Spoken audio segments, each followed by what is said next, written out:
So what are the emerging technologies for generating electricity, and how do they stack up? You and I have an insatiable appetite for electricity. Come with me and we'll look at the issues relative to wind farms and the communities that they serve. This is the Windfarm Guy. Hi, this is Dennis Stout, and thank you for joining me for this episode of the Windfarm Guy. Electricity generation costs and trade-offs vary widely across energy sources. The cost estimates provided last time reflect levelized cost of energy, or LCOE, which include capital, operation, maintenance, and fuel costs over the plant's lifetime. However, trade-offs extend beyond economics, impacting scalability, reliability, and sustainability. Today, in this second part, I delve deeper into emerging technologies and their timelines. I give you a lot of data points in an overview of costs in dollars per kilowatt hours, the 2025 estimates, and key trade-offs, including construction costs, build time, land footprint, water use, environmental impact, and the emerging technologies. You better hang on, so here we go. Emerging technologies and their availability. Small modular reactors, or SMRs. Their status, companies like NuScale and Rolls-Royce are advancing SMRs with pilot projects underway. NuScale's first U.S. plant is targeting operation by 2030. Their advantages: a smaller footprint, modular construction, enhanced safety features. Their challenges: regulatory hurdles, high initial costs, and scaling could lower those costs to 8 cents per kilowatt hour by 2035. Green hydrogen. The status is electrolysis-based hydrogen production is scaling, with projects in Europe and Australia. Commercial viability for grid-scale electricity is expected by 2030 to 2035. The advantages: it's a zero-emission fuel, versatile for storage and transport. Keep in mind, hydrogen is the most plentiful element on the planet.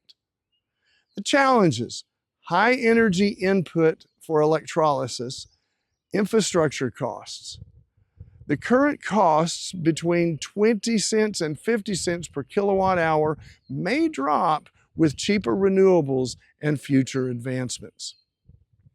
Then there's floating solar. The status: deployments in Singapore and India and Asia show promise. They're expected to reach grid parity by 2030. Will likely cost between 5 cents and 10 cents per kilowatt hour to produce. Their advantages: it uses water surfaces, reducing the land competition. Their challenges: higher installation costs and maintenance in harsh aquatic environments. Enhanced geothermal systems, or EGS. Their status: the US and Iceland are testing EGS with commercial projects slated for 2035. Their advantages: it's a reliable baseload with a minimal land use. Their challenges: high drilling costs and are limited to geologically active regions. The key trade-offs with emerging technologies. The cost to build. Fossil fuels, natural gas and coal, have lower upfront costs but face carbon taxes and phase-outs. Nuclear and CSP are capital intensive, while wind and PV solar are increasingly affordable. Time to build? Well, wind and solar are quickest with 1 to 2 years, while nuclear at 7 to 12 years and hydro 5 to 10 years require long lead times, delaying returns on investment. The footprint: wind and hydro demand large areas, impacting ecosystems. SMRs and gas plants are compact but have other environmental trade-offs. Water use: coal, nuclear, and CSP rely heavily on water for cooling. posing challenges in water-scarce regions. Wind, PV, solar, and wave and tidal are water efficient.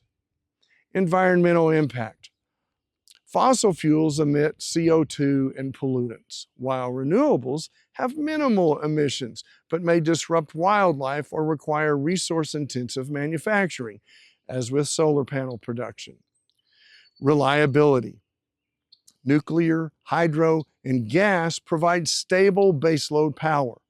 Wind, solar, and wave or tidal are intermittent, necessitating battery storage and grid integration, which adds costs between 1 to 3 cents per kilowatt hour for storage. There are also gravity storage facilities in existence and being developed. Some strategic considerations. Choosing an energy source depends on regional factors. Renewable-rich areas prioritize wind, solar, or hydro for low costs and emissions. Energy security needs. Well, nuclear SMRs are reliable baseload. Coastal regions, they explore wave and tidal or floating solar. Transitioning economies, natural gas as a bridge fuel paired with renewables.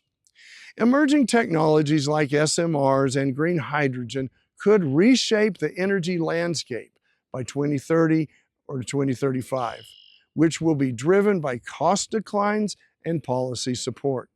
However, scaling requires investment in infrastructure, regulatory frameworks, and storage solutions to address intermittency.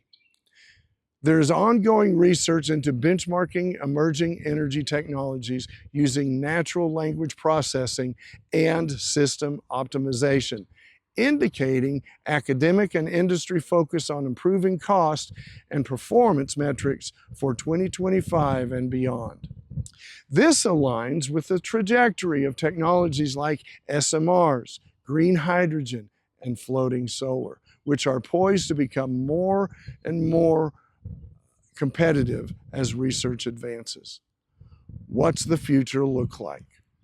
Emerging technologies are critical for a sustainable energy future. By 2030, SMRs and green hydrogen could achieve cost parity with renewables, especially with advancements in modular designs and electrolysis efficiency. Floating solar and enhanced geothermal systems are likely to see niche adoption in specific regions by 2035, driven by land constraints and geological suitability. Continued investments in storage options like lithium-ion, flow batteries, and gravity will mitigate renewable intermittency, reducing effective LCOE. Some recommendations. Well, policy support. Incentives for renewables and emerging tech can accelerate adoption. Hybrid systems, combining solar, wind with storage or hydrogen can enhance reliability. Regional planning, tailor energy mixes to local resources such as tidal for coastal areas. Finally, what are the key takeaways? Cost trends. Renewables like wind at 3 to 6 cents per kilowatt hour and PV solar at 3 to 7 cents per kilowatt hour are among the cheapest options today, with costs expecting to drop further by 2030 due to technological advancements and economies of scale. Emerging tech, SMRs and green hydrogen are projected to become viable by 2030 and 2035, with costs potentially falling to 5 to 10 cents per kilowatt hour for SMRs and 10 to 20 cents per kilowatt hour for hydrogen as production scales. Trade-offs. Balancing cost, environmental impact, and reliability is critical. For example, nuclear offers stability but high build costs, while renewables offer affordable but intermittent. Visual insight. The images of wind turbines and floating solar panels illustrate the scalability and innovative land use solutions of renewables. If you like what I've said today, be sure and click like and subscribe below.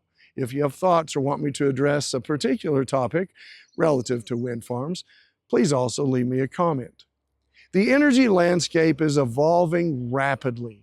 By 2030, expect significant cost reductions in SMRs and hydrogen driven by innovation and policy. For regions prioritizing sustainability, renewables paired with storage are the most viable path. This is Dennis Stout, and I'm the Windfarm Guy. Thank you for watching. Working together, we can make good energy decisions and save our planet. I am the Windfarm Guy.